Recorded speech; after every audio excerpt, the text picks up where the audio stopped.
Сыйлыктуу, сыйлуу агабыз Төрөниязов Жигиталы милициянын полковниги бу кишинин басып өткөн жолдору үчүн алим өрнөк десем жаңылышпаймын.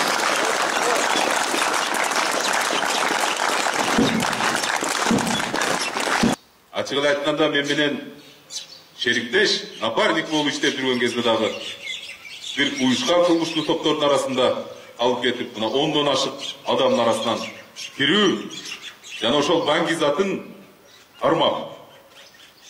Ошол 10 чактысы ар кандай колуна куралдарды алып алып бул кишиге атака кылганда дагы мыйзамдын алкагында тапанчаны колдонуп, мен бир эле моментин эсине салып коеюн, өзү деле унутпаса керек.